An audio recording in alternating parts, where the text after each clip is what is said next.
Pernah nggak sih, kalian berdiri di lorong supermarket, terus bingung banget milih di antara puluhan merek minuman kemasan, sambil mikir, ini sebenarnya mana ya yang lebih sehat? Nah, kebingungan kayak gitu sebentar lagi bakal jadi masa lalu. Soalnya, Indonesia lagi ngenalin sebuah sistem baru yang dirancang buat ngejawab pertanyaan itu. Cuma dalam hitungan detik. Yuk, kita bedah bareng-bareng. Oke, kita bakal mulai dari akarnya dulu. Krisis kesehatan yang bikin label ini jadi penting banget. Terus kita kenalan sama si label baru ini, belajar gimana cara bacanya pas lagi belanja, kita juga bakal lihat tantangan di balik peluncurannya, dan terakhir, kita coba bayangin, kira-kira masa depan makanan kita bakal kayak gimana dengan adanya sistem ini.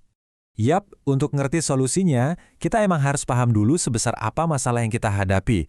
Ini bukan lagi soal pilihan gaya hidup aja loh, tapi udah jadi krisis kesehatan nasional yang nyata. Coba deh lihat angka ini. 73%. Angka apa ini? Ini adalah persentase kematian di Indonesia yang disebabkan oleh penyakit tidak menular. Gila kan? Angka ini bahkan lebih tinggi dari rata-rata global. Ini tuh udah kayak sirene darurat yang nggak bisa kita abaikan lagi. Penyakit-penyakit mematikan ini, contohnya diabetes, yang udah nyerang sekitar 11% populasi kita, itu semua punya benang merah yang sama. Akarnya dari mana? Ya, dari pola makan kita yang tinggi gula, garam, dan lemak. Trio yang sering banget ngumpat di makanan dan minuman olahan yang kita nikmati setiap hari. Nah, menghadapi masalah ini, Badan Pengawas Obat dan Makanan atau BPOM sadar satu hal penting. Seperti yang dikatakan oleh kepalanya, mereka tuh butuh cara yang lebih simpel, visual, dan gampang dimengerti. Edukasi gizi yang jelimet dan rumit itu nggak akan efektif. Solusinya harus sesuatu yang bisa dipahami dalam sekejap mata. Dan inilah dia jawaban pemerintah atas krisis tadi, sebuah sistem label depan kemasan yang baru dan intuitif. Tujuannya, jadi pemandu kilat kita di tengah lautan pilihan produk di supermarket. Jadi apa sih NutriLevel ini? Gampangnya, anggap aja ini semacam rapor kesehatan buat makanan dan minuman. Pakai kode warna dan huruf yang jelas. Harapannya kita semua bisa bikin keputusan yang lebih cerdas dengan cepat bahkan pas lagi belanja buru-buru. Nah, ini penting banget buat dicatat ya.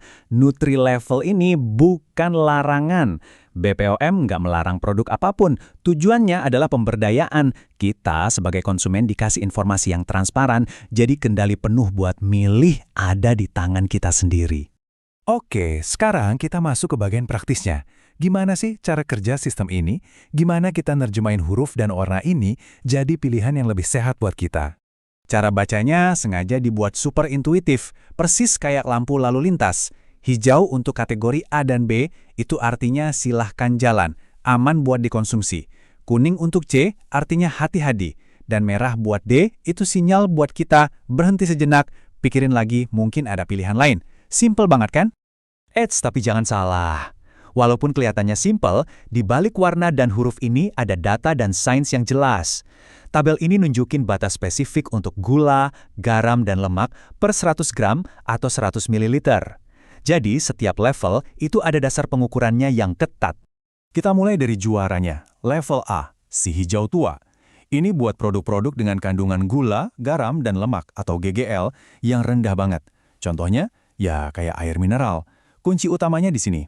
Produk level A itu sama sekali nggak boleh ada tambahan pemanis, mau alami atau buatan, pokoknya nol. Lanjut ke level B. Ini juga masih pilihan yang bagus banget, masih di zona hijau. Kandungan GGL-nya tetap rendah. Bedanya, produk level B ini boleh pakai pemanis, tapi catat ya, cuma pemanis alami. Oh ya, pemasangan label A dan B ini sifatnya sukarela buat produsen.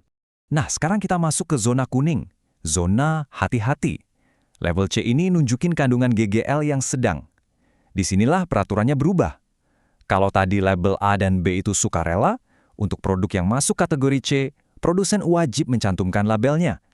Jadi, kita pasti bakal sering lihat label ini. Dan terakhir, level D, si label merah. Ini adalah peringatan paling jelas. Artinya, kandungan gula, garam, atau lemaknya itu tinggi. Ini bukan berarti dilarang ya, tapi ini adalah sinyal buat kita buat mengonsumsinya secara terbatas. Anggap aja buat sesekali, bukan buat setiap hari. Dan sama kayak C, label D ini juga wajib dicantumin.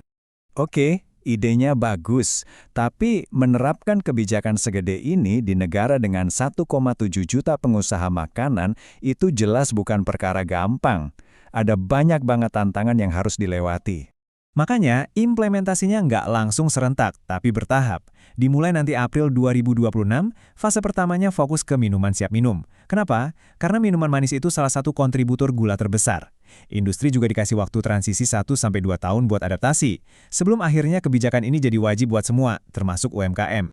Terus mungkin ada yang nanya, kenapa prosesnya lambat? Kenapa nunggu sampai 2026? Jawabannya, karena butuh negosiasi yang alot hampir 2 tahun untuk nemuin jalan tengah. Pemerintah harus menyeimbangkan antara urgensi kesehatan publik sama kekhawatiran industri soal biaya, terutama biaya buat ganti desain kemasan. Kompleks kan? Nah, buat mendorong adopsi, pemerintah pakai strategi yang dikenal sebagai wortel dan tongkat. Maksudnya gimana? Jadi, untuk saat ini mereka nawarin wortel, yaitu insentif kayak proses izin yang lebih cepat buat perusahaan yang mau ikut secara sukarela. Tapi nanti bakal ada tongkatnya, yaitu sanksi buat mereka yang nggak patuh pas aturannya udah wajib.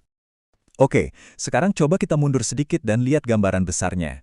Pada akhirnya, label ini bukan cuma soal huruf dan warna di kemasan, tapi tentang sebuah visi jangka panjang untuk Indonesia. Kalimat ini benar-benar negasin semangat di balik Nutri-Level.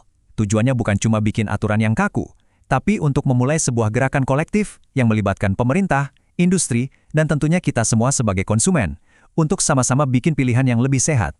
Jadi bisa dibilang Nutri-Level ini adalah satu kepingan dari puzzle yang lebih besar. Goal besarnya adalah membangun seluruh ekosistem pangan sehat, di mana konsumen jadi lebih cerdas, industri didorong buat berinovasi bikin produk yang lebih sehat, dan ujung-ujungnya tingkat melek gizi kita semua jadi meningkat. Kita tutup pembahasan kali ini dengan sebuah pertanyaan besar untuk kita renungkan sama-sama. Inisiatif ini adalah langkah yang keren dan penting, tapi pertanyaannya tetap, apakah sebuah stiker kecil di depan kemasan ini beneran punya kekuatan untuk mengubah kebiasaan makan jutaan orang? Hanya waktu yang bisa menjawabnya.